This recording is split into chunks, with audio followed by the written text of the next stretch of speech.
I wanted to talk about schizophrenia today. There's a story that was just published. The title is Mary had schizophrenia and then she didn't.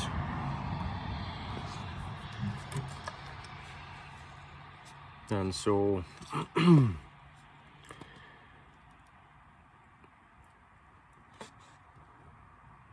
that talks about the autoimmune disease where somebody's defense system seems to be cured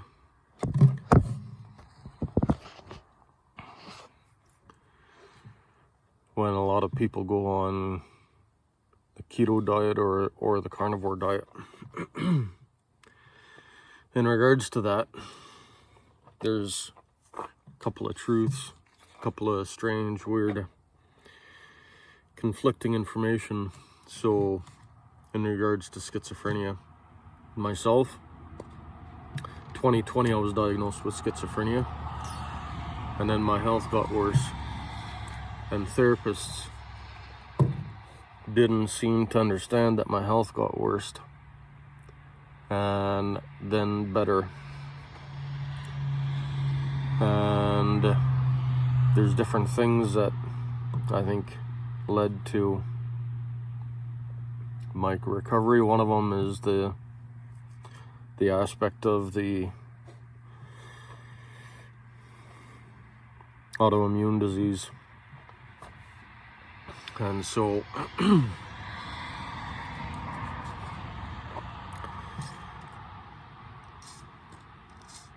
August 23, 2023, August, my legs were in pain, aching, almost needing to be amputated, and from diabetic symptoms. So I started the carnivore diet, weaning myself off of sugar, and the first thing I noticed was my skin tags went away, and then my legs got better, and different evolutions as my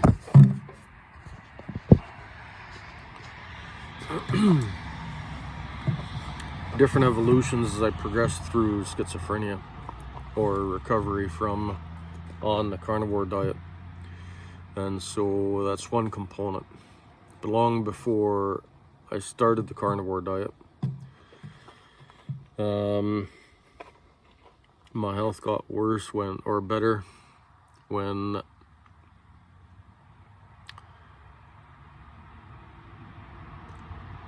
I started making sense of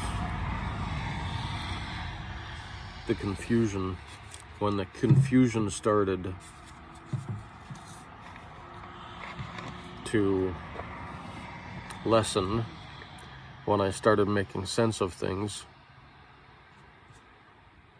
my health got progressively better. And so on that, I want to say the other component to schizophrenia, besides those that recover on the keto carnivore, is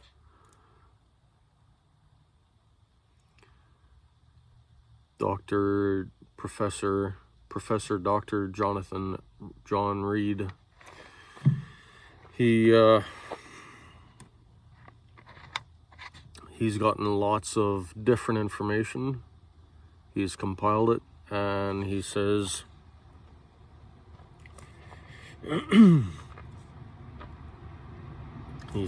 a couple of things that are important is where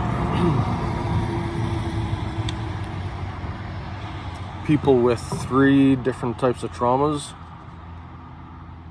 are 18 or 19 times more likely to become schizophrenic. Now, that's 3 different types of traumas. is about 18, 19 times more likely.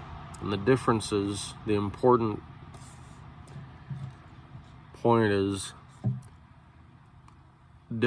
similar point is, people with 5 traumas are 193 times more likely to be schizophrenic.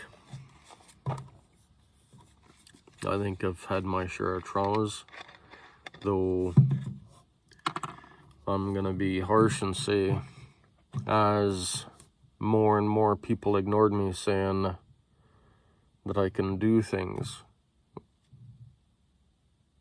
arguing with what I say I can and can't do. When I would say I couldn't do things, people would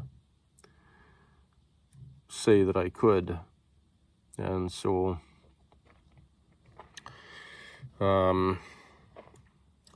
moments ago I just thought part of the reason why I made this video is because I'm trying to help my business coach understand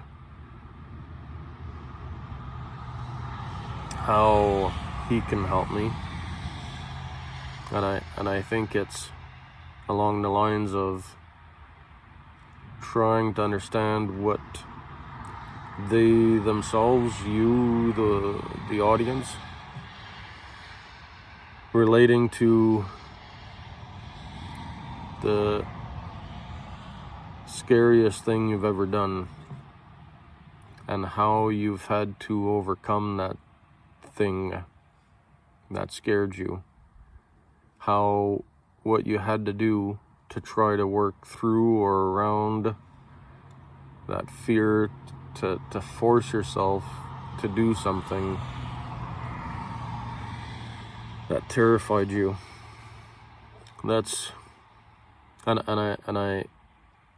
what made me think of this is trying to work with, because my therapist doesn't understand, and nobody, not my business coach, don't understand that I'm scared of emails, and then just because I can and have sent emails doesn't mean that it's not terrifying. As odd as it sounds that a person might be scared of emails,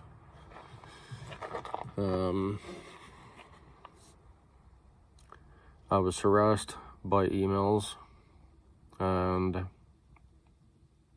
so I was scared that if I didn't read emails, I could end up in jail, so I didn't know how to deal with that.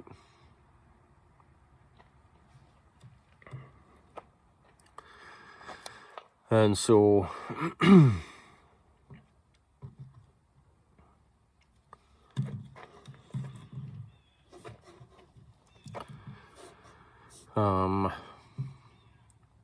so I think the best way for me to help my business coach or therapist understand that just because I send emails doesn't mean I can receive or read emails or understand or comprehend emails. And so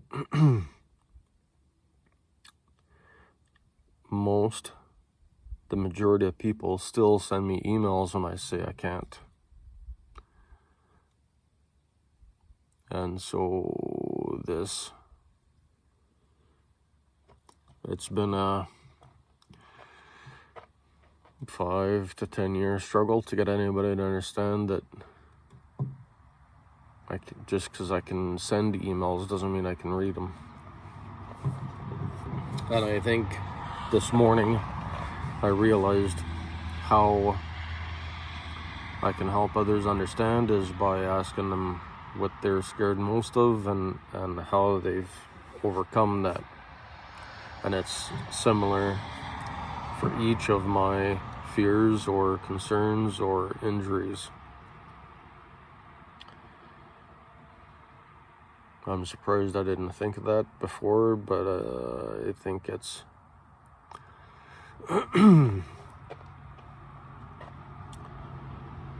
there's a doctor, psychiatrist out of Red Deer, Alberta, who says it's patients who are going to revolutionize therapy.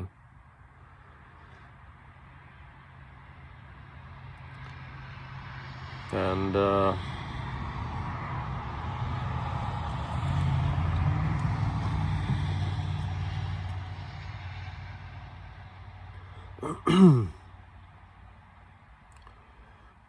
one issue seems to be that there's a lot of, and yesterday I thought I'd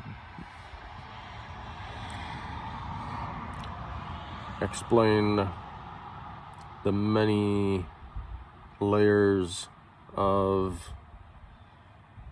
that prevent people from hearing or listening. Everybody is guilty of it. And I think I would explain it like, I forget the exact wording, but it's to do with Semmelweis, because Dr. Semmelweis discovered hand washing saved lives. And I think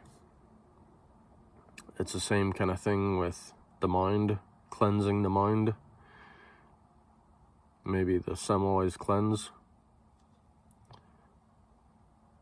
to overcome the Semmelweis reflex, to refuse new information or evidence, as we can cleanse our mind by choosing to be curious and helping other people be curious. And Chris Voss talks about forced empathy, and that's in line with forced curiosity. So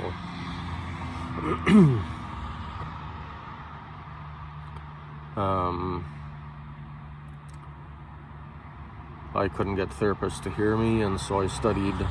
In the military, I learned to look to subject matter experts, and so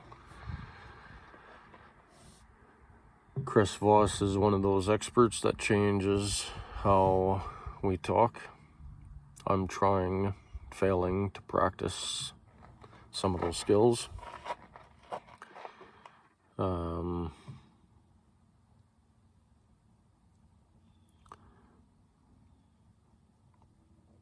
And with that forced curiosity, I think, and the Semmelweis cleanse,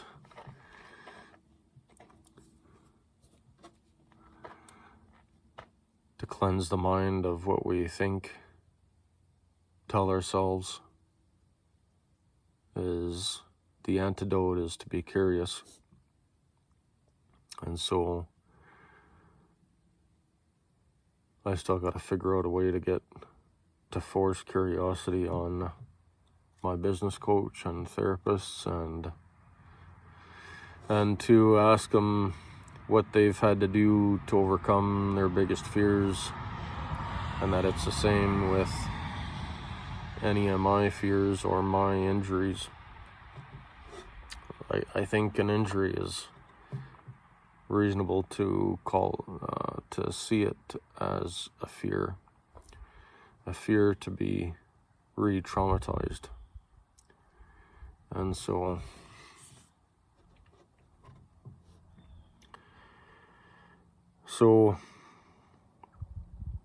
all of these traumas, like John Reed says, people with 5 traumas are 183 or 193 times more likely to be schizophrenic.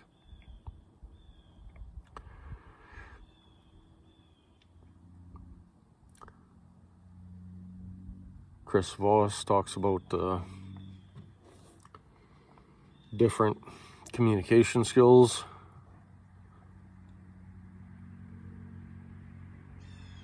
And how diet, like keto was invented 100 years ago,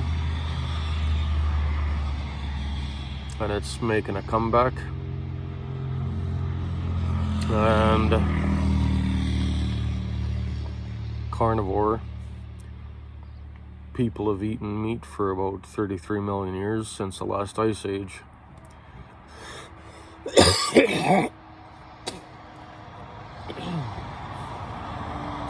Seems important to consider that people have only eaten meat for about 33 million years since the world was covered in ice. That only in the last hundreds of thousands of years plants have started coming back. Seems to have different effects on different people, and so some people end up with schizophrenia for different reasons, and it seems a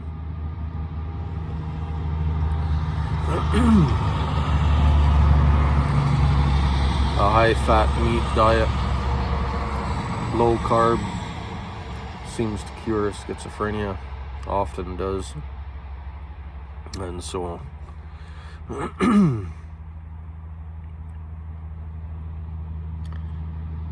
on a positive note, how can I end up on a positive note?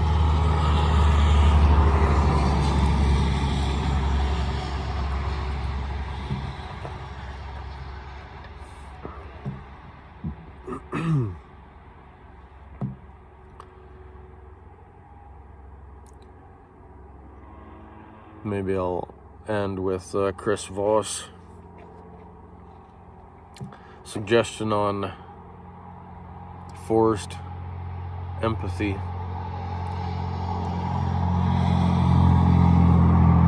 And say that forced empathy, it seems like a better way to say no is by asking, how am I supposed to do that? Forces the other person to think of your perspective. And it doesn't have to be that exact question, though a version of it.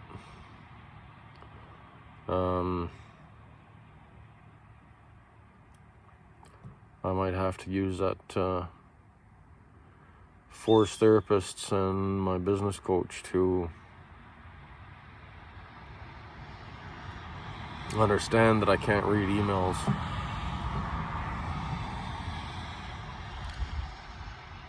Anyway, you could use that in everyday life.